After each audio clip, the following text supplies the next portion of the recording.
दिलेलं शीर्षक हे समर्थ रामदास असं आहे आणि या नावाचीच उकल करावी अशी एकूण परिस्थिती आहे. स्वतः रामदास हे रामाचे दास म्हणून घेत असत आणि आजन्म त्यांनी रामाची उपासना केली. ज्या रामाची त्यांनी उपासना केली त्याला ते श्री राम समर्थ असं म्हणत. म्हणजे त्यांच्या लेखी प्रभू रामचंद्र हा समर्थ होता आणि ते स्वतः समर्थाचे दास होते. परंतु समर्थाचा हा दास समर्था इतकाच समर्थ झाला आणि शेवटी समर्थ रामदास या नावानं जगापुढे आला. हे देखील एक नवल म्हणायला हरकत नाही. नाहीतर दासांच्या अंगी धन्याचं सामर्थ्य सहसा येत नाही आणि दास हा सदैव दुबळाच राहावा असं धन्याला वाटत असतं. समर्थांचा जन्म हा रामनवमीच्या दिवशी झालेला आणि रामजन्माचा जो क्षण महाराष्ट्रामध्ये आणि देशामध्ये साजरा केला जातो त्याच क्षणी त्यांचा जन्म झाला. त्यांच्या घराण्यामध्ये रामाची उपासना ही परंपरेनं चालत आली होती. त्यांचे वडील हे विद्याव्यासंगी होते आणि त्यांचे वाडवडील हे देखील विद्यासंपन्न पुरुष होते. त्या सर्वांचा परिपाक आणि परिणाम हा समर्थांच्या व्यक्तित्वाच्या संवर्धनांच्या बाबतीत झालेलाच आहे. त्या समर्थ हे स्वतः अध्ययनाच्या वाटेनं बालपणी जात होते आणि योग्य ते संस्कार त्यांच्यावरती होत होते. पण त्यांचे वडील हे पारमार्थिक म्हणून पंचक्रोशीत आणि आजूबाजूच्या प्रदेशामध्ये तसे विख्यात होते आणि अनेक लोक अनुग्रह घेण्यासाठी मंत्रदीक्षा घेण्यासाठी त्यांच्याकडे येत असत. त्या एके दिवशी त्यांनी आपल्या वडिलांच्या जवळ अशी अपेक्षा व्यक्त केली की लोकांना जो मार्ग दाखवता आणि जो मंत्र देता तो मार्ग आणि तो मंत्र माझ्याही वाट्याला तुमचा पुत्र या नात्याने यावा असं मला वाटतं. तेव्हा समर्थांची समजूत वडिलांनी घातली आणि असं सांगितलं की तू वयानं लहान आहेस. तर असा हा मुलगा वडिलांच्याकडून संस्कार लाभत नाही म्हणून थोडासा खिन्नही झाला होता. त्यांच्या वयाच्या 8व्या वर्षीच त्यांचे वडील निजधामास गेले आणि समर्थांच्या वाट्याला एक प्रकारचं पोरकेपण आलं. मागे आई होती आणि परमार्थाच्या क्षेत्रामध्ये समान अधिकार संपादन करणारे त्यांचे वडील बंधू ज्यांना ज्येष्ठ असं म्हणत असत ते हयात होते. त्या समर्थाने त्यांच्या दारी धरणं धरलं आणि हाच आग्रह धरला की मला मंत्र दीक्षा दे, मला हा परमार्थ मार्ग दाखव. तेव्हा वडिलांनी जे उत्तर दिलं तेच वडील बंधूंनी दिलं की तू अजून लहान आहेस, तुला हे कळायला अजून थोडा अवधी लागेल. तेव्हा आपला मार्ग आपणच शोधला पाहिजे असं त्यांना त्या वयामध्ये वाटू लागलं. आणि मग ते कुठेतरी आजूबाजूला बसू लागले, एकांतात राहू लागले, चिंतन करू लागले आणि अधूनमधून त्यांना काही स्फुरणं होऊ लागली. त्यांचा जो प्रसिद्ध मंत्र आहे श्रीराम जय राम जय जय राम हा अगदी बालवयातच त्यांना स्फुरलेला आहे. शेवटी त्या वयाच्या 12व्या वर्षी त्यांना गुंतवण्यासाठी त्यांचं लग्न ठरवण्यात आलं असं सांगतात. बहुतेक ते खरं असावं आणि त्यानंतर लग्न हे होण्यापूर्वीच ते तिथून चालते झाले हेही खरं असावं. मधल्या आख्यायिका मनोरंजक असण्याचा फार मोठा संभव आहे की अगदी लग्नाच्या त्या बोहल्यापर्यंत ते गेले, मंडवामध्ये गेले, बोहल्यावरती उभे राहिले आणि सावधान म्हणता क्षणीच चालते झाले. असंच घडलं असेल असं काही नाही. लग्न ठरलं असेल, गावाबाहेर पडले असतील, अगदी त्या लग्नघरापर्यंतही गेले असतील आणि त्यानंतर ते चालते झाले असतील. खरं जर म्हणाल तर त्यांनी अगोदरच चालतं व्हायला काय हरकत होती असा विचार मनात यायला काहीच हरकत नाही. परंतु विचार करीत करीत किंवा विचारमग्न दशेमध्येच ते विवाहस्थळापर्यंत गेले असतील आणि शेवटी विचाराअंती त्यांनी निर्णय घेतला असेल की जो काही निर्णय घ्यायचा असेल तो अक्षता पडण्यापूर्वी घ्यायला हवा. आणि आता तो क्षण जवळ आला आहे. त्या ते तिथून मार्गस्थ झाले आणि गोदेचं पात्र ओलांडून अगदी गोदेच्या काठाकाठानच ते नाशिकपर्यंत जाऊन पोहोचले आणि त्यानंतर त्या परिसरामध्ये शोधाशोध करून त्यांनी आपल्या तपश्चरणासाठी एक नेमकी जागा शोधून काढली असं सांगतात. नाशिकमध्ये ते दुपारच्या वेळी असत, मुक्कामाला टाकडीला जात असत. एक लहानशी गुंफा तिथे त्यांना आढळली, त्यामध्ये ते राहू लागले आणि सकाळच्या प्रहरी गोदावरी आणि नंदिनी या 2 नद्यांच्या संगमस्थानावरती बसून ते तपश्चरण करू लागले. अर्थात प्रभूच्या नावाचा जप केल्यानंतर त्यांना येणारे अनुभव कोणत्या प्रकारचे असतील हे मीही आपणाला सांगू शकणार नाही, कल्पनेनंच हे जाणायचं. परंतु परमेश्वरासाठी वेडा झालेला हा माणूस त्याचा धावा करीत होता एवढं मात्र निश्चित. देवाच्या सख्यत्वासाठी पडाव्या जिबलगांच्या तुटी सर्व अर्पावे शेवटी प्राण तोही वेचावा असं म्हणणारा हा परमार्थाच्या क्षेत्रामधला एक बुद्धिमान पुरुष होता. अर्थात तेव्हा त्यांचं वय हे फक्त 12 वर्षांचं होतं. फार तर 13व्या वर्षामध्ये त्यांनी पदार्पण केलं असेल. तेव्हा 12 वर्षाचा एक मुलगा दुरून या टाकळी गावी आला आहे. रात्री तो एका गुंफेमध्ये राहतो आहे, दिवसभर तो नामजप करतो आहे, दुपारच्या वेळी तो नाशिकला जातो आहे, मंदिरामध्ये चालणारे कार्यक्रम हे अगदी एकलव्याच्या एकाग्रतेनं ऐकतो आहे, सायंकाळच्या वेळी पुन्हा तो परत येतो आहे, मनाशी काही चिंतन करतो आहे, त्याची ध्यानधारणा चालू आहे. पण या 12 वर्षाच्या वास्तव्य कालामध्ये समर्थांचं उदंड अध्ययन आणि घोर तपश्चरण घडलं. 12 वर्ष हा काळ अतिशय महत्त्वाचा आणि तसा पुरेसा प्रदीर्घ आहे. महाविद्यालयामध्ये 4 वर्ष येणाऱ्या विद्यार्थ्याला असं वाटतं की 4थ्या वर्षाच्या शेवटी जरी अभ्यास केला नसला तरी विद्यापीठानं आपणाला पदवी दिली पाहिजे. म्हणजे 4च वर्षामध्ये आपण पदवीधर व्हावं असं प्रत्येक विद्यार्थ्याला वाटतं. प्रत्यक्षात विद्यार्थ्यांकडून आम्ही फारसं काही करून घेत नाही. परंतु समर्थ निद्रेचे 4 तास सोडले तर 20 तास अखंड उद्योगच करत होते आणि हा उद्योग 12 वर्ष करत होते. त्या समर्थ हे समर्थच होते म्हणून स्वतःची वाट शोधित ते गेले. महापुरुष आणि धबधबा किंवा जलप्रवाह स्वतःचे मार्ग स्वतःच निश्चित करीत असतात. त्यांना मार्गदर्शकाची गरज तशी भासत नाही. तसं समर्थ त्या वयामध्ये मार्ग शोधित गेले आणि तिथे आसनस्थ झाले. हे करीत असताना अर्थात त्यांचे हे प्रयोग काही वैचारिक असतील, काही मानसिक असतील. विशेषतः दुपारच्या वेळी जेव्हा ते नाशिकला येत असत तेव्हा काही पंडितांच्या, काही प्रवचनकारांच्या, काही विद्वानांच्या सहवासात ते राहत आणि काही ग्रंथांचा अन्वयार्थ सुद्धा ते तिथे बसून लावत असत. कारण आपण म्हणतो पण आपल्या संस्कृतीचं महिमान सांगणारे आणि सिद्ध करणारे योग वासिष्ठापासून भगवद्गीतेपर्यंतचे अनेक ग्रंथ आहेत आणि या ग्रंथांचं परिशीलन अगदी शांतपणे करण्यासाठी तसंच एखादं महत्त्वाचं क्षेत्र किंवा स्थान वाट्याला यायला हवं. गीतेच्या प्रती आज कुठेही उपलब्ध आहेत, पण गीतेचं वाचन करण्यासाठी कोणातरी अधिकारी पुरुषाचा सहवास आणि एखाद्या पवित्र स्थानी घडणारा रहिवास हा आवश्यक असतो. तो समर्थांच्या वाट्याला आला आणि 12 वर्षामध्ये या ग्रंथांचं अध्ययन ते करत होते. समर्थ हे तसे वस्तुनिष्ठ होते, कुठल्याही भावनेच्या आहारी जाणारे नव्हते. उदंडाचे उदंड ऐकावे, परिते प्रत्ययी पाहावे, खरे खोटे निबडावे अंतर्यामी असं म्हणणारा हा माणूस होता. प्रत्ययाचे ज्ञान तेची ते प्रमाण, एर अप्रमाण सर्व काही असं म्हणण्या इतपत वृत्तीची कठोरता, निष्ठुरता आणि बुद्धीची विदारकता त्यांच्याजवळ होती. त्यामुळे ग्रंथ वाचला तरी ग्रंथांच्या आहारी जाणं हा त्यांचा भाव नव्हता. त्यामुळे ग्रंथाची सुद्धा ते मनाशी फोड करीत असत आणि खरोखरच या वचनाला काही अर्थ आहे का असा विचार आपल्या मनाशी करत असत. त्या प्राचीन ग्रंथांचं परिशीलन या पद्धतीनं करणारा, वैज्ञानिकाच्या निष्ठेनं करणारा एक विचारी आणि अंतर्मुख विद्यार्थी म्हणून त्यांचा लौकिक नाशिकच्या परिसरामध्ये पसरत चालला होता. पण त्याहीपेक्षा अगदी पहाटेच्या ब्राह्म मुहूर्तापासून माध्यान्ह काळापर्यंत गायत्रीचा आणि रामनामाचा जप करणारा हा एक बालयोगी म्हणून त्यांना टाकळीच्या पंचक्रोशीमध्ये एक मान्यता मिळू लागली. पण एक निश्चित की त्यांना परमेश्वर हवा होता, सर्व स्वरूपात जवळून पाहायचा होता आणि आपला सांगाती, आपला सोबती, आपला सखा म्हणून सदोदित त्यांना तो बरोबर हवा होता. एखाद्या क्षणी स्वप्नदृष्टांताच्या रूपानं त्याची गाठभेट झाली तर त्यांना तेवढी पुरेशी वाटत नव्हती. त्यांना जणू काही तो आपल्या जवळच आहे, सदा सर्वदा देव सन्निध आहे हा अनुभव त्यांना हवा होता आणि त्यासाठी ते आसुसलेले होते. बाकीची सारी माया आहे असंच त्यांना वाटत असेल. तर अशा अवस्थेमध्ये काही वर्ष गेल्यानंतर मग मात्र प्रभूच्या अस्तित्वाच्या काही खाणाखुणा त्यांना दिसू लागल्या आणि मग धर्मग्रंथामध्ये पारमार्थिकांना येणाऱ्या अनुभवांचं वर्णन आणि प्रत्यक्षात स्वतःला येणारे अनुभव यांचा ते तौलनिक अभ्यास करू लागले. अशा वेळी समर्थांचा गुरु कोण होता? अनेक महापुरुषांना कोणी ना कोणीतरी गुरु भेटले होते. विवेकानंदांना रामकृष्ण परमहंस भेटले, पण रामदासांना गुरु म्हणून कोण भेटले तर प्रभू रामचंद्र हेच त्यांचे गुरु.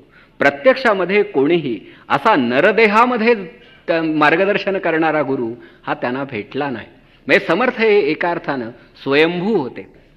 तेव्हा स्वतःच्याच प्रेरणेनं स्वतःच मार्गदर्शन स्वतःचं करवून घेत पुढे जाणारे असे ते परमार्थ क्षेत्रामधले एक साधक म्हणून त्यांच्या आयुष्यातला काही काळ गेला. एक वेगळ्या प्रकारची पूर्णावस्था त्यांना प्राप्त झाली. आपल्या देशामधल्या सर्व थोर पुरुषांचं वैशिष्ट्य असं की त्यांना पूर्णावस्था प्राप्त झाल्यानंतर त्या अवस्थेचा त्याग करावा, तिच्याकडे पाठ फिरवावी आणि पुन्हा समाजाच्या दिशेनं जावं असं त्यांना वाटत राहिलंय. त्याला असं वाटू लागलं की शेवटी परमेश्वरानं निर्माण केलेलं हे जग निदान आपली ही मातृभूमी डोळ्यांनी पाहावी. इथे विवेकानंद आणि रामदास यांच्यामध्ये एक प्रकारचं साम्य आहे. खरं जर म्हणाल तर ध्यानातून एक प्रकारची पूर्णता लाभल्यानंतर या माणसानं त्याच जागी एक मठ स्थापन करायला हवा होता आणि तिथेच लोकांना दर्शनाची वेळ अमुक म्हणून बाहेर फलक लावून बसायला हवं होतं. पण असं न करता हा माणूस पुन्हा बाहेर पडण्याची वार्ता करतोय आणि लोकांना सांगतोय की इतके दिवस गेली 12 वर्ष मी इथे राहिलो, तपश्चरण केलं, पण मला असं वाटतं की वडिली जे निर्माण केले ते पाहिले पाहिजे, की शेवटी विधात्यानं जे काही निर्माण केलं ते वस्तुजात, तो समाज मला पाहायला हवा. इथे त्यांचं वेगळेपण आहे. मला समाज पाहायला हवा, मला जग पाहायला हवं असं म्हणणारा हा वेगळा संत होता.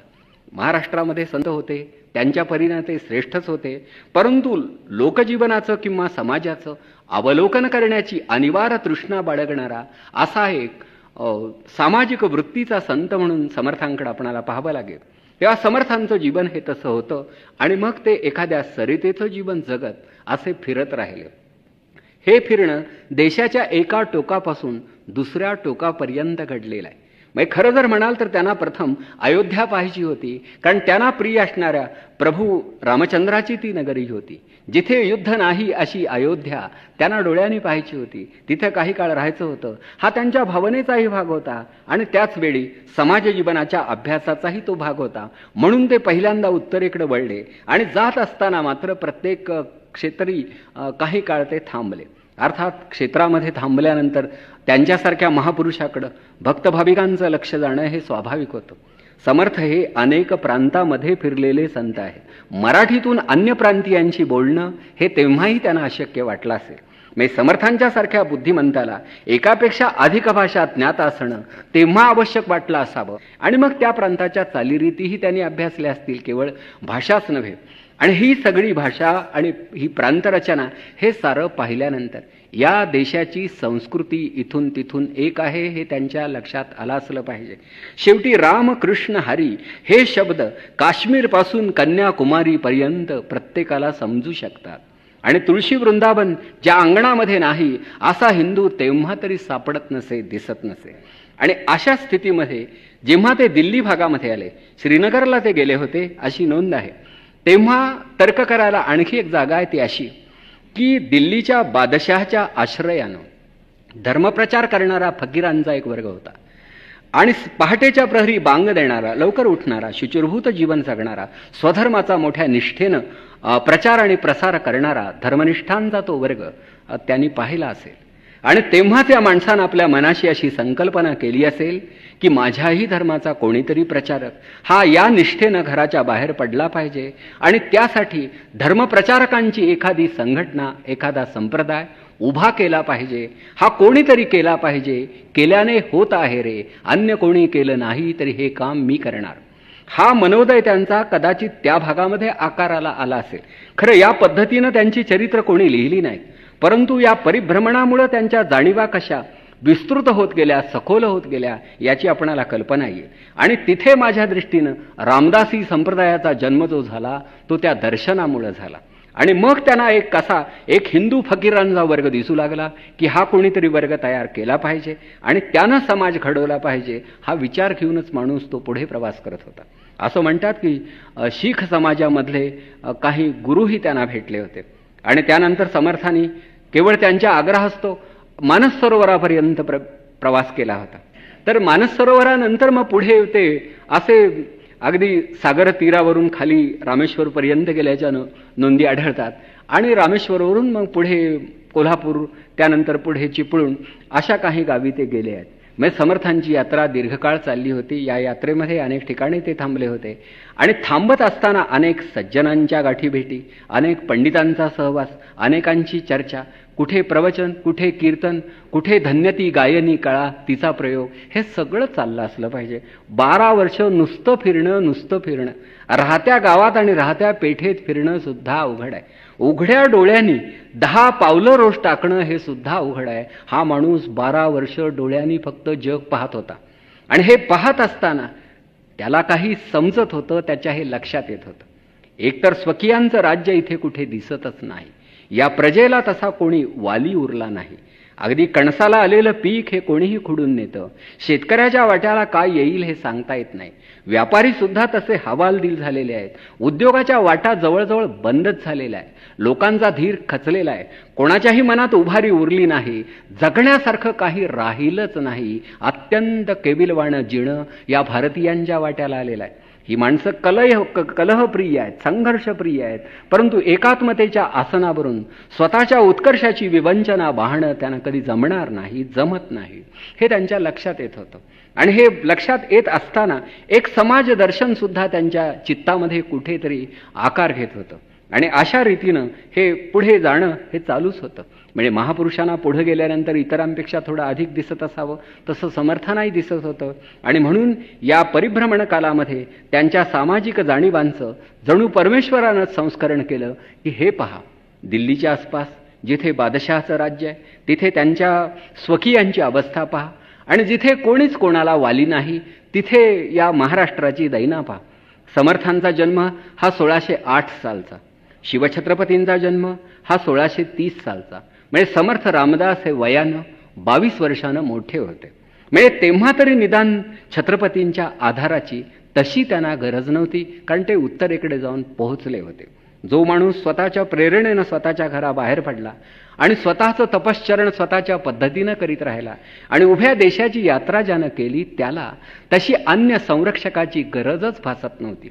म्हणजे शेवटी समर्थाची या सेवका वक्रप आहे, असा सर्व भूमंडळी कोण आहे, असा जाब विचारणारा हा निर्भय आत्मा होता. म्हणजे जन्मशकावरून सालावरून आपलं हे लक्षात यायला हवं की यामध्ये बरंच अंतर होतं.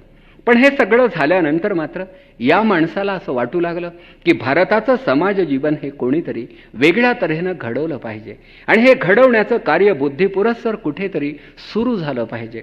पण हे करायचं कोणी आणि सुरू करायचं कुठे याचा अंदाज घेतच त्यांचं फिरणं चालू होतं. समर्थांच्यावरती परकीय लोक सुद्धा प्रेम करीत असत. याचं कारण असं की त्या खरोखरच तो माणूस मोठा होता. साधू हा कोणत्याही जातीचा, जमातीचा आणि धर्माचा असला तरी त्याच्यापुढं माणसं उपजत बुद्धीनं नतमस्तक होतात.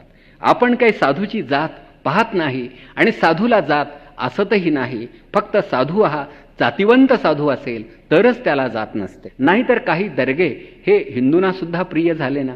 शेवटी काही संशोधकांचा तर्क असा आहे की शहाजी आणि शरीफजी ही जी नावं आली आहेत ती शहा शरीफजी हा जो दर्गा त्या दर्ग्यावरून आली असावीत असाही तर्क आहे.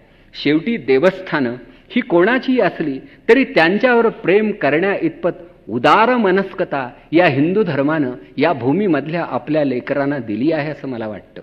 म्हणजे अन्य धर्मीयांच्यावरती सुद्धा प्रेम करण्याचा एक अधिकार आम्हाला आहे असं इथल्या लोकांना वाटत आलाय. आणि म्हणूनच इतरांचा तिरस्कार या भूमीमध्ये कधी घडला नाही.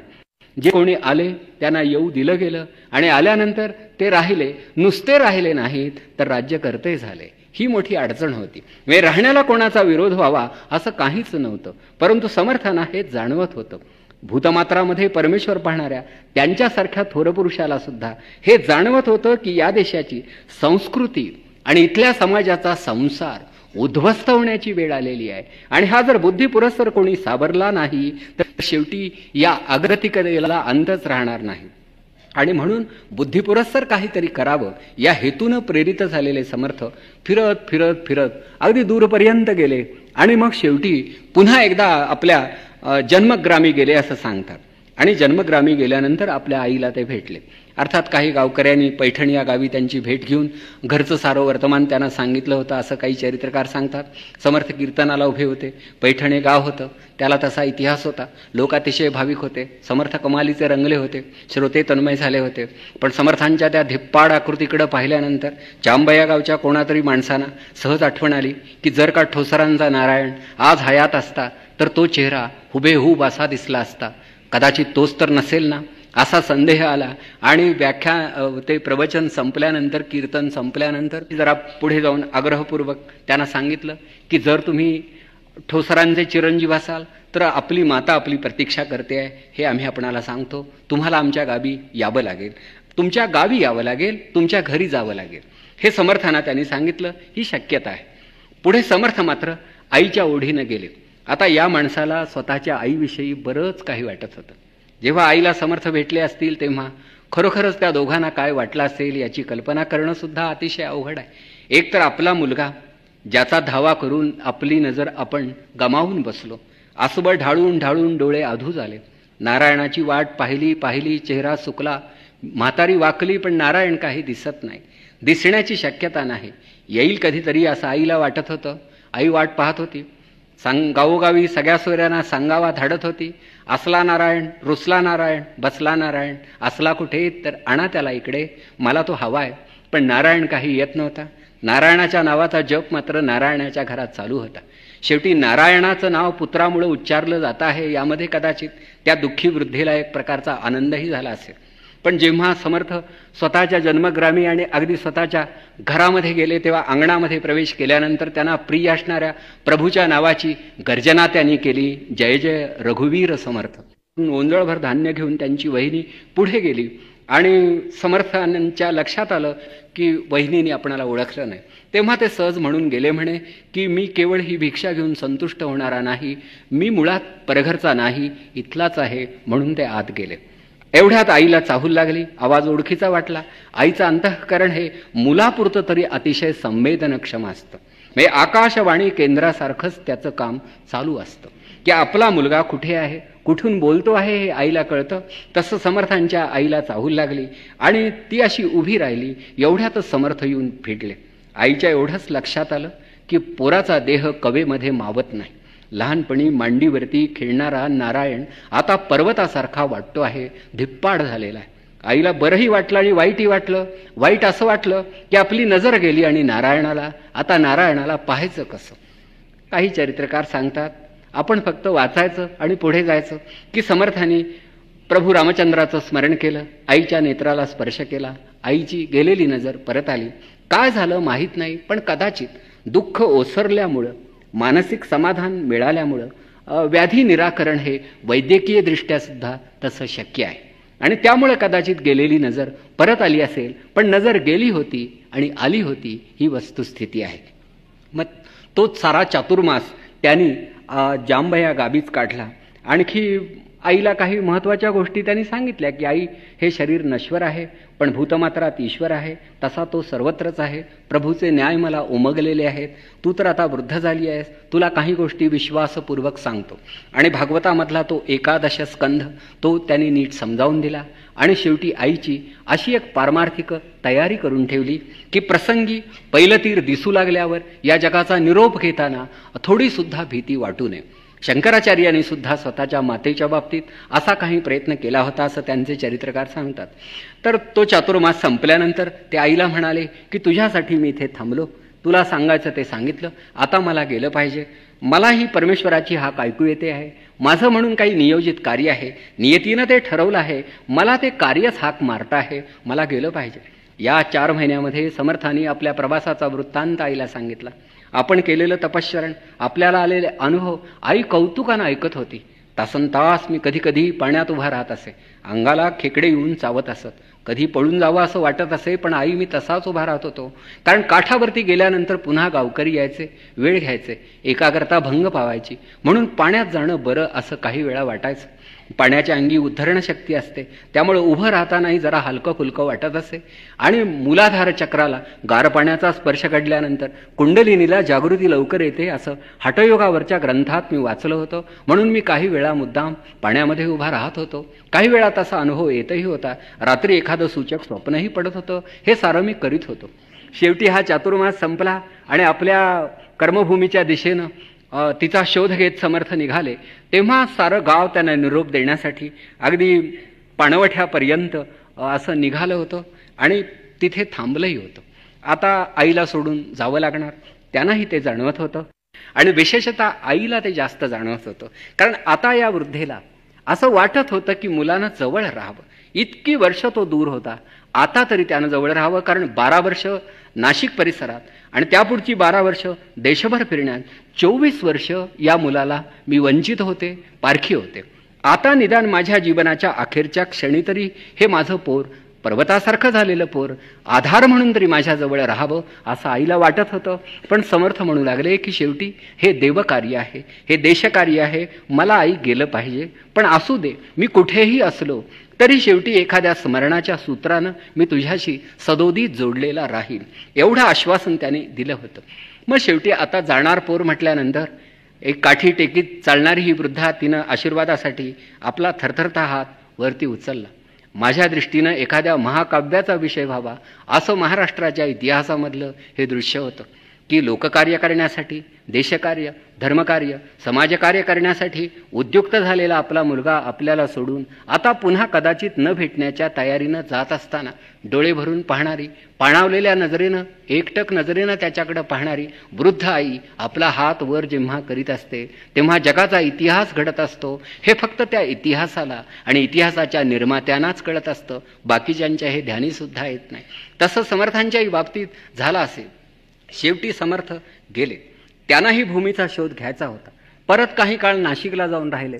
मग अगदी कृष्णेच्या तीरावर काही काळ थांबले, उगमस्थानाजवळ गेले, महाबळेश्वरला जाऊन थांबले, मग नंतर पुढे वाईला आले, त्यानंतर माहुलीला गेले, मग पुढे कराड भागामध्ये गेले आणि शहापूर नावाचं एक जे लहानसं गाव आहे तिथे एक असा डोंगर आहे, त्या शहापूरच्या डोंगरावरती काही काळ ते राहिले.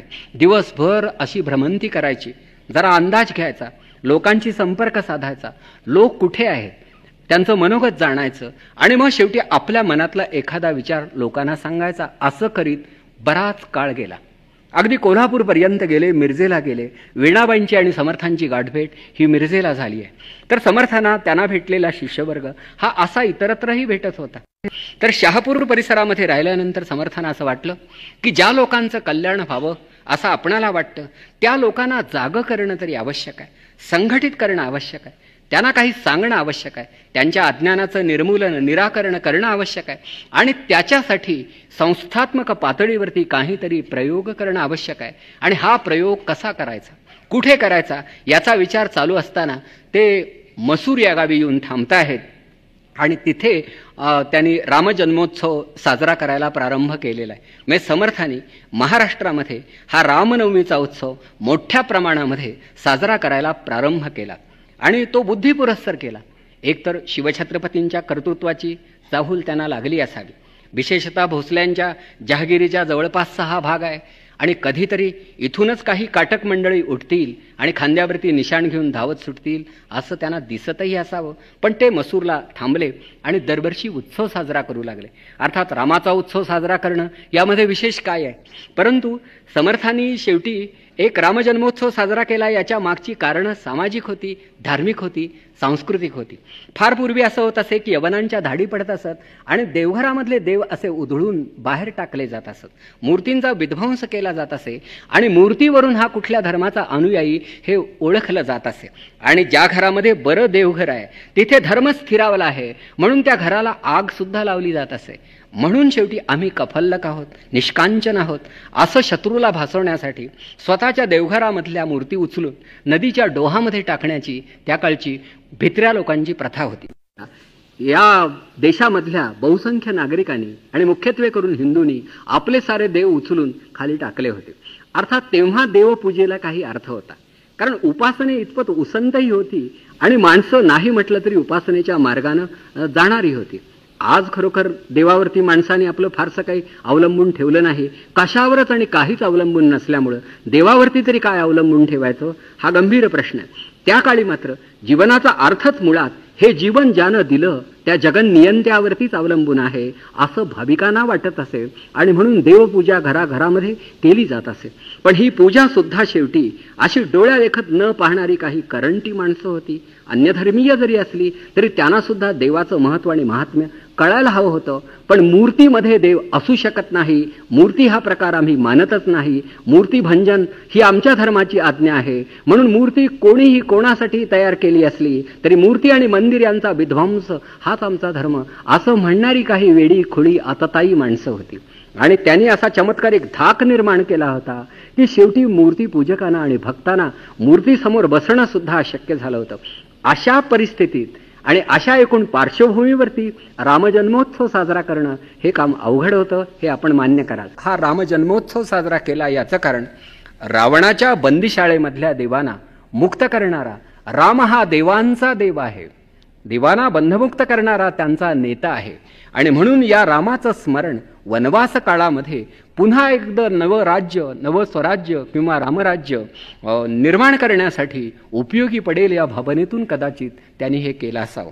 मग त्यांच्या घराण्यामध्ये रामभक्तीची परंपरा होती, पण लोक जागरण करण्यासाठी रामचंद्र हे त्यांना आराध्य दैवत म्हणून प्रिय व्हावं याचं कारणसुद्धा तसं थोडंफार ऐतिहासिक होतंच, की राम हा धनुर्धारी होता, योद्धा होता, वनवाससुद्धा सहन करीत असताना शेवटी काही एक आदर्श राज्याचं स्वप्न पाहणारा होता, म्हणून तो एक आदर्श राजा पुरुषोत्तम अवतार मानला जात होता. तेव्हा या रामाचं स्मरण जाहीरपणे करावं असं त्यांना वाटू लागलं आणि हे उत्सव होऊ लागले. सुरुवातीला माणसं भीत असत, फारशी मोठ्या संख्येने येत नसत. पुढे पुढे ते येऊ लागले. समर्थांचा दरारा मोठा आहे त्यांच्या लक्षात आलं. बिजापूरचा आदिलशहासुद्धा त्यांना मानतो हे ध्यानात आल्यानंतर लोकांना असं वाटू लागलं, हरकत नाही, मान्यता आणि प्रतिष्ठा लाभलेला एक तरी संन्यस्त आपल्या समाजामध्ये आहे, ही किती भाग्याची गोष्ट आहे. म्हणून समर्थांच्या विषयी वाटणारा आदर हा थोडा वाढू लागला आणि समर्थांच्या भोवती माणसं जमा होऊ लागली आणि अशा रीतीनं हा उत्सव हा चालू झाला.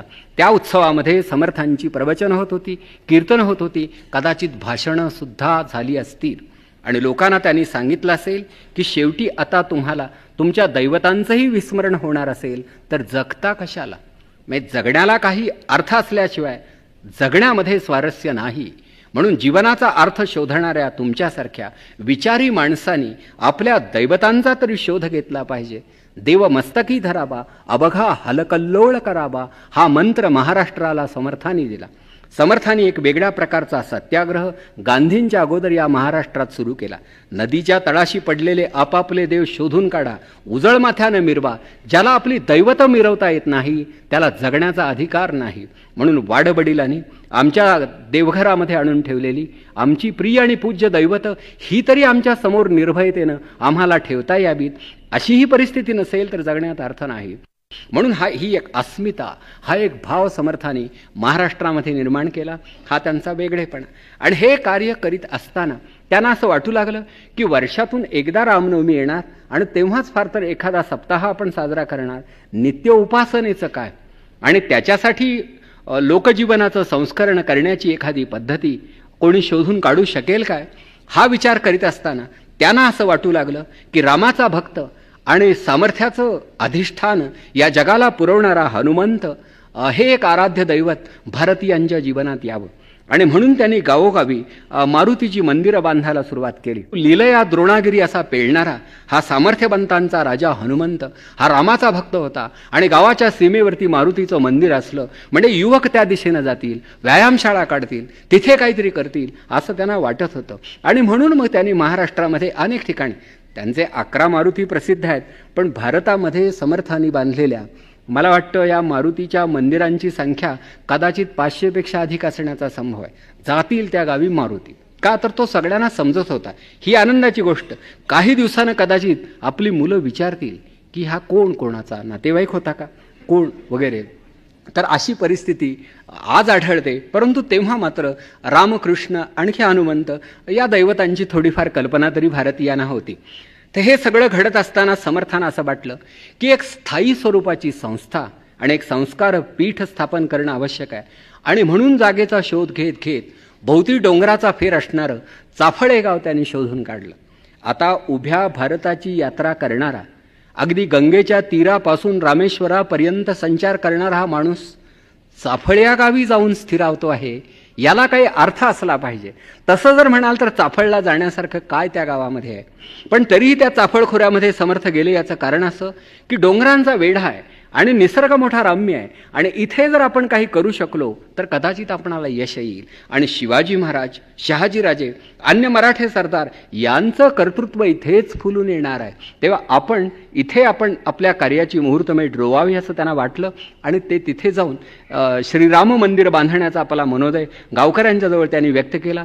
गावकरी चौकस होते, जिज्ञासू होते आणि त्यांनी फक्त अदबीनं चौकशी केली. मंदिर बांधणार म्हणता, बांधायला आमची हरकत नाही.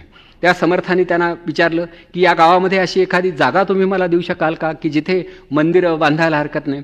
गावकऱ्यांनी एकच जागा दाखवली. ती जागा स्मशानाची होती. त्यांचं म्हणणं असं की आमच्यापैकी तिथे सहसा कोणी आकारण जात नाही आणि गेल्यानंतर परत येत नाही, त्या जागी मंदिर बांधायला काहीच हरकत नाही, म्हणून समर्थांना ते स्मशान दिलं.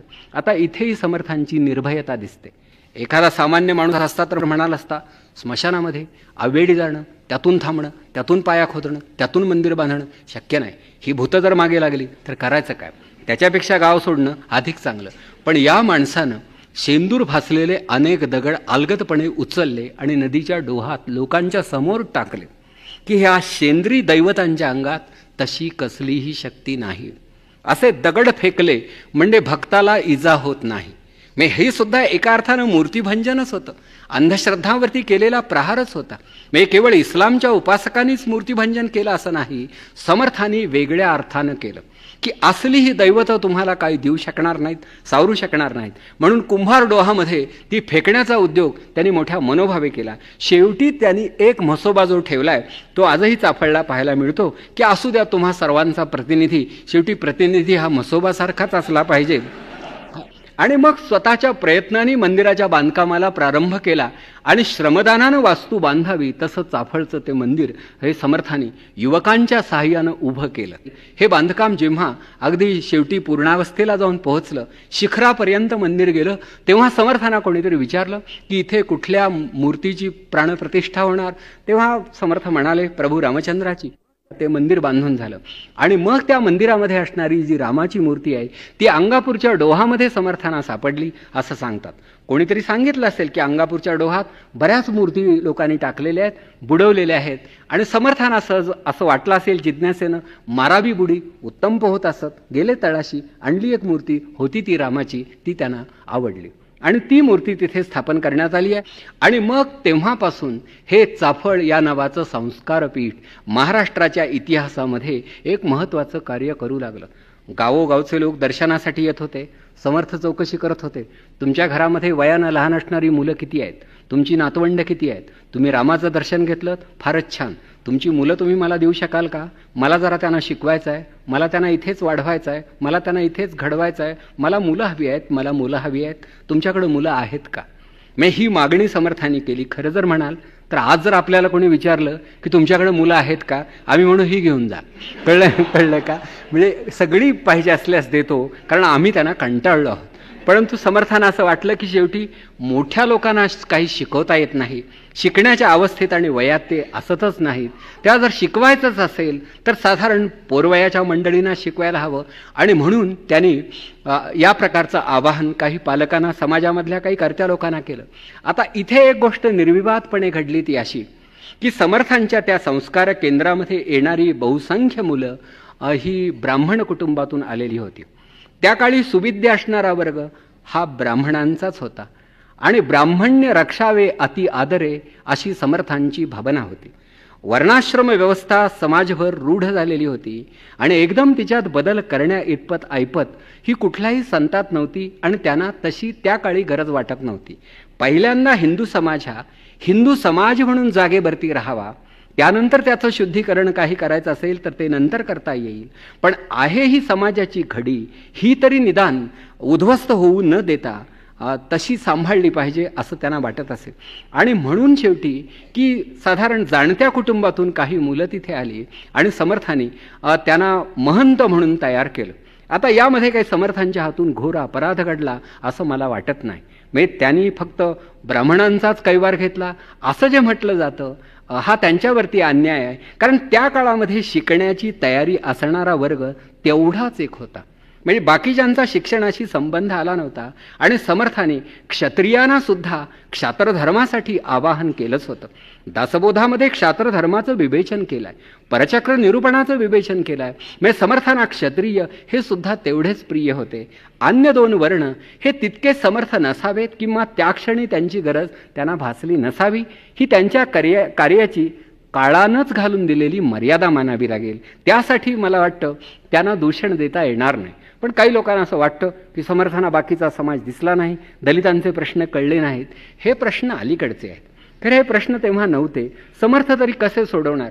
मराठा तितुका मिळवावा असं हा माणूस सांगत होता. महाराष्ट्र धर्म वाढवावा हे त्याचं ब्रीद होतं. मराठा या संकल्पनेमध्ये महाराष्ट्रामध्ये राहणारे आणि महाराष्ट्र संस्कृतीवर प्रेम करणारे सर्वच जण अंतर्भूत होते. मुळात मराठा हा शब्द आणि ही संज्ञा आणि ही संकल्पना समर्थांच्या लेखी अतिशय व्यापक आणि विस्तृत होती. मराठा म्हटल्यानंतर फक्त जाधव आणि भोसले हेच फक्त त्यांना अभिप्रेत नव्हते, तर महाराष्ट्रामधले स्वाभिमानी लोक हे मराठे होते. आणि म्हणून मराठा तितुका मेळबाबा असं समर्थ म्हणत होते. आणि समर्थांना हे मराठे तेवढे प्रियही होते. तर अशा रीतीनं काही तिथे युवक जमा झालेले आहेत. समर्थ त्यांच्यावरती संस्कार करतायत. विशेषतः अगदी पहिला संस्कार शरीरबल संपादनाचा आहे. समर्थांनी आग्रहपूर्वक सांगितलं की शक्ती जर अंगी नसेल तर कोणतंही सत्कार्य घडू शकत नाही. कोण पुसे अशक्ताला रोगी बरडा दिसे. सामर्थ्यहीन लोकांना परमेश्वर सुद्धा लाभू शकत नाही. म्हणून माझ्या पोरांनो, तुम्हाला अन्य काही जमलं नाही तरी चालेल, पण निदान 100 सूर्यनमस्कार तरी घालता आले पाहिजेत. आणि वर्षाच्या अखेरीस सहस्र सूर्यनमस्कारापर्यंत तुमची प्रगती झाली पाहिजे. त्या सूर्यनमस्कार हा त्यांचा पहिला संस्कार होता की अत्यंत दुर्लभ असा नरदेह प्राप्त झाला आहे, तर तो सुदृढ व्हावा यासाठी पहिल्यांदा हे शरीर साधना आवश्यक आहे. म्हणजे ज्या देशामध्ये हे सगळं मर्त्य आहे, व्यर्थ आहे, नाशवंत आहे, निरर्थक आहे असं सांगितलं जात होतं, त्या देशामध्ये सामर्थ्याचा उद्घोष करणारा हा साधू हा अपवादभूत होता. नाहीतर नरदेहाचं कौतुक करण्याची आपल्याकडे प्रथा नव्हती. हे तसं काय ओल्या मातीचं पोतं आहे, आजची फुलं म्हणजे उद्याचा पाचोळा आहे, कशातच काही अर्थ नाही, हे सांगणं फार सोपं होतं, पण अंमलात आणणं अतिशय अवघड होतं. कारण सांगणाराचं लक्ष तांदळावरती होतं, हे बघणाराच्या लक्षात येत होतं. मग हे सांगायचं कशाला हा मोठा प्रश्नच होता. पण तरी ते सांगितलं जात होतं की कालच मी आपणाला सांगितलं की आपल्याकडे लोक ऐकून घेतात ते मनोभावानं. सांगा तुम्ही, ऐकतो आम्ही, जमेल तेवढं नक्कीच ऐकू. तर तसंही तेव्हा घडलं असेल, परंतु समर्थांनी लोकांना ठणकावून सांगितलं की ज्याचं शरीर धड नाही, ज्याचं ऐहिक धड नाही, त्याच्या हातून परमार्थ साधन होणार नाही. म्हणून प्रपंच करावा नेटका या विचाराचं या माणसानं अगदी धर्मचक्र फिरबाबत तसं अगदी जागरण केलं. आणि हे जागरण करण्यासाठी आपल्या महंतांचा त्यांनी आधार घेतला. महंतांचा त्यांना तसा उपयोग सुद्धा झाला. त्या तिथं आलेल्या मुलांना घडवत असताना समर्थ अनेक प्रकारचे विचार त्यांना समजावून देत होते. कोणीतरी त्यांना विचारलं, आपला समाज हा वर्णाश्रम धर्मावरती अधिष्ठित आहे, माणसामध्ये भेद आहे. समर्थ त्यांना सांगत होते की समाज रचनेमध्ये कदाचित हे भेद असतील, पण परमेश्वराच्या दारामध्ये आणि परमार्थाच्या क्षेत्रामध्ये माणसामध्ये जातीमध्ये भेद असू शकत नाही. भेटो कोणी एक नर महारधेड चांभार त्याचे राखावे अंतर या नाव भजन हा परमार्थामधला न्याय आहे. म्हणून परमार्थामध्ये भेदाला अवसर नाही. फक्त समाज व्यवस्थेमध्ये श्रमविभाजनाच्या तत्वाला अनुसरून कदाचित काही मर्यादा आपल्या आपणच लादून घेतल्या असल्या तर त्यामुळं या संस्था अस्तित्वात आल्या असतील, परंतु देवाच्या दारामध्ये हा भेदभाव नाही, हे त्यांनी समजावून दिलं. त्याच्यानंतर मग पुढे की बुवा आणखी काय करावं, हे ठीक आहे, हा भेद नाही, परंतु आमचं स्वतःचं काही जीवनविषयक कार्य आहे का, हे विचारल्यानंतर समर्थांनी आपल्या या महंतांना सांगितलं, पतित करावे पावन शहाणे करावे जन सृष्टीमध्ये भगवत भजन वाढवीत जावे. काय करावं या प्रश्नाचं उत्तर हे त्यांनी तसं दिलं होतं. मग त्याच्यानंतर मनाचे हे श्लोक हे त्यांनी आपल्या या रामदासी लोकांना शिकवले. घरोघर जा, भिक्षा मागा, त्यापूर्वी मनाचा एक श्लोक म्हणा, त्यामुळं लोकांच्या चित्ताचं संस्करण घडेल, अशा रीतीनं समर्थ त्यांना शिकवत होते. पण त्याहीपेक्षा त्यांची ती प्रसिद्ध अगदी लोकश्रुत अशी पावनभिक्षा की परमेश्वरानं आम्हाला काय द्यावं आणि आम्ही त्याला काय मागावं. तर कोमलवाणी दे रामा, विमलकरणी दे रामा. काय मौलिक असे विचार आहेत पहा. पुढे सज्जन संगती दे रामा, अभेद भक्ती दे रामा, बहुजन मैत्री दे रामा. म्हणजे सज्जन संगती, अभेद भक्ती, बहुजन मैत्री या 3 शब्दांसाठी भावनिक एकात्मतेचं नोबेल पारितोषिक या माणसाला द्यायला हरकत नसावी. कारण हे शब्द तसे महत्त्वाचे आहेत की बहुजन मैत्री, सज्जन संगती आणि अभेद भक्ती ही मूल्य ज्या समाजात स्थिरावलेली आहेत, तो समाज हा तसा एकसंध, एकसंघ आणि पूर्णतया संघटित आणि सुदृढ झाल्याशिवाय राहणार नाही, हे त्यांना कळत होतं. मग पुढे विद्या वैभव अर्थारोहण दे रामा, जनसुखकारक प्रसंग ओळख अंतर पारख दे रामा. मुलांना घडवत असताना आमच्या जीवनमूल्यांचा संस्कार त्यांच्या उमलत्या बुद्धीवरती करणारा हा संन्यस्त स्वतः मूल्यांचा जाणकार होता आणि जीवनाचा भाष्यकार होता, म्हणून हे सगळं सांगू शकत होता. नाहीतर आम्ही आमच्या मुलाला सांगू की चुकून जर का देवाचं दर्शनच घडलं आणि तू जर घेतलंस तर त्याला काय मागायचं हे मी फक्त तुला सांगून ठेवतो. लॉटरीचं तिकीट तू नुकतंच घेतलंयस ना, मग काय जे बोलायचं ते बोलून घे. पहिलं बक्षीस तुला मिळालं म्हणजे माझे सगळे प्रश्न सुटणार आहेत. परंतु या प्रकारची मागणी देवाजवळ करायची नसते. तर देवाला शेवटी सत्व मागावं, सामर्थ्य मागावं आणि या सामर्थ्याच्या बळावरती या भूमीचा उद्धार आम्ही करू अशी प्रतिज्ञा देवाच्या अंगणामध्ये करावी. परंतु देवाला अन्य काही मागू नये हा संस्कारसुद्धा समर्थांनी या आपल्या संप्रदायामधल्या नवयुवकांच्या वरती केला होता. आणि अशा रीतीनं मग शेवटी हे महंत तयार झाले की या महंतांना ते सांगत असत, आता फिरत राहा, कुठे थांबू नका, फार काळ मुक्काम करू नका, नुसतं प्रबोधनाचं काम करा. महंताच्या अंगी वेधशक्ती असावी, प्रबोधशक्ती असावी, हा समर्थांचा आग्रह होता. म्हणजे लोकांच्या अवधानाला वेध लावण्याची शक्ती ती वेधशक्ती, आणि वेध लावल्यानंतर समाज प्रबोधन करण्याची शक्ती ती प्रबोधशक्ती. ज्याच्या अंगी वेधशक्ती आणि प्रबोधशक्ती या विविध शक्ती आहेत तोच महंत म्हणून शोभतो. महंते महंत करावे, युक्तिबुद्धीने भरावे, जाणते करून विखरावे नाना देशी, अशी त्यांनी सूचना दिली होती. समर्थांच्या मठामध्ये असणारे महंत हे बहुसंख्य ब्राह्मण असले तरी काही अन्य जातीचेही होते. समर्थांच्या उपासकामध्ये काही मुसलमानही होते आणि त्यांच्या पद्यरचनेमध्ये काही उर्दू काव्यसुद्धा आढळतात. म्हणजे समर्थांची भाषेची जाणही तशी होती आणि काही खरोखरच मुसलमान शिष्य हे त्यांच्याजवळ होते. विशेषतः वारणेजवळ असणारा पारगावचा जो मठ, त्या मठाचा जो अधिपती शंकरजी गोसावी हा तर 96 कुळीचा मराठा होता. म्हणजे समर्थांनी नाईलाज म्हणून खरोखर तिथे काही ब्राह्मणांना प्राधान्य दिलं असेल, पण उरलेले जर कोणी उत्सुक असतील तर त्यांना काही त्यांनी पायबंद घातला नव्हता. फक्त अधिकार असावा हा त्यांचा आग्रह होता.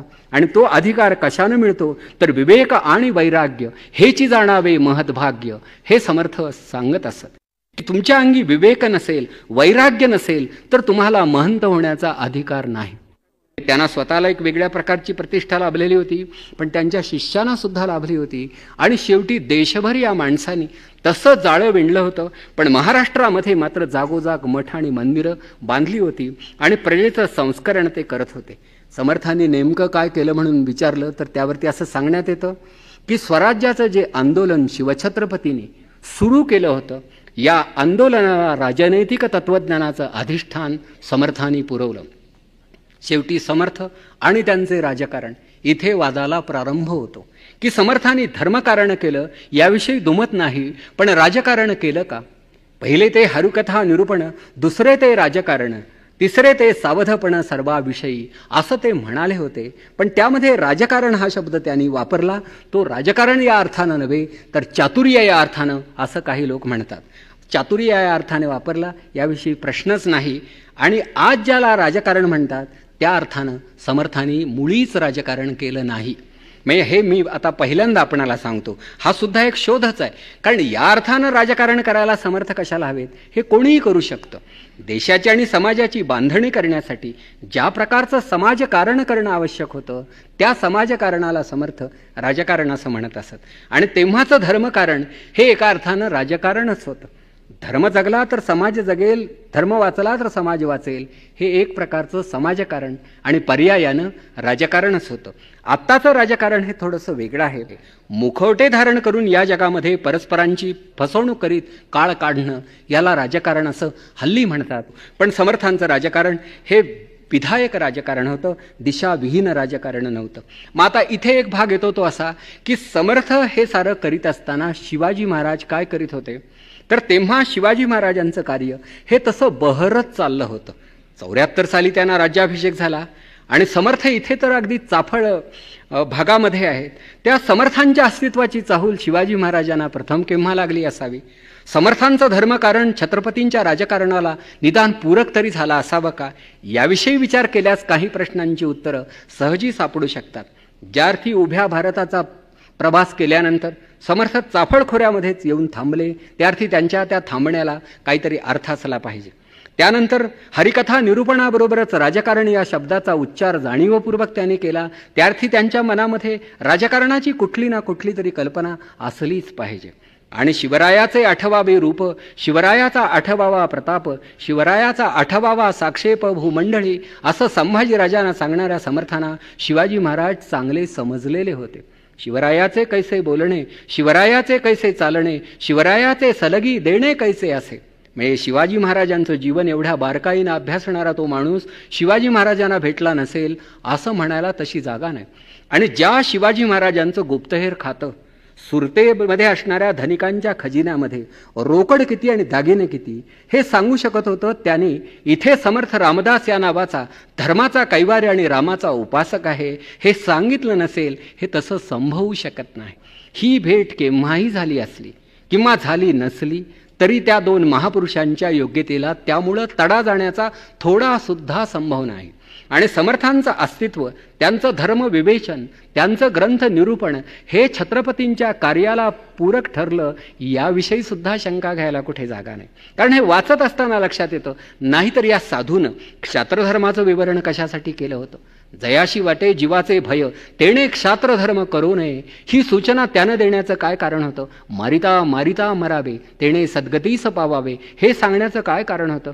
अगदी पारघाटी असणाऱ्या जगन्मातेकडे पाहून हा माणूस विनंती करतो आहे की शेवटी दुष्ट संहारिले मागे ऐसे उदंड ऐकितो, परंतु रोकडे काही मूळ सामर्थ्य दाखवी आणि पुढे तुझा तू वाढवी राजा शीघ्र आम्हासी देखता. हे सगळं कोणाला उद्देशून होतं. समर्थांना काही खेड्यातला आणि पत्त्यातला राजा अभिप्रेत होता का. महाराष्ट्रामध्ये एक राजा दिसत असताना भवानीला साकडं घालावा असा दुसरा कोणता राजा होता. शेवटी शिवाजी महाराज हे त्यांच्या पद्धतीनं क्षात्रधर्माचं जागरण करत होते. आणि समर्थ हे स्वतः ब्रह्मवेत्ते होते, योगीराज होते, साक्षात्कारी पुरुष होते, साधू होते, समाज संघटक होते, विचारवंत होते. समर्थांची भूमिका थोडी वेगळी होती. लगेच काय समर्थ घोड्यावर बसले असतील आणि आता कुठल्या लढाईला निघायचं, मला सांगा मी पुढे जातो, असं म्हणण्या इतपत काही मला वाटतं त्या इतक्या अवखळ बुद्धीचे ते नव्हते. म्हणजे शांतपणे धीर गंभीरपणे पावलं टाकणारा हा बलाढ्य माणूस असा सहजी कुठल्या उर्मीच्या आहारी जाणारा नव्हता. मग काही संशोधकांना असा संदेह प्राप्त झाला. याचं कारण काय, तर शिवाजी महाराजांना जेव्हा राज्याभिषेक घडला तेव्हा समर्थ रामदास हे तिथे राजधानीमध्ये रायगडावरती हजर नव्हते. ही वस्तुस्थिती आहे. समर्थांची कार्यपद्धती भिन्न होती. अगदी पहिल्या रांगेमध्ये बसणं वगैरे हे त्यांना कदाचित जमलं नसेल. आणि काही मंडळी समारंभामध्ये नेहमी हजर राहतात का, तर लक्षात येतं हा एक त्यात फायदा आहे. पण मला एक दुसरा प्रसंग आठवतो, स्मरतो आणि त्यावरून समर्थांच्या कार्याची कल्पना येते. या भारताला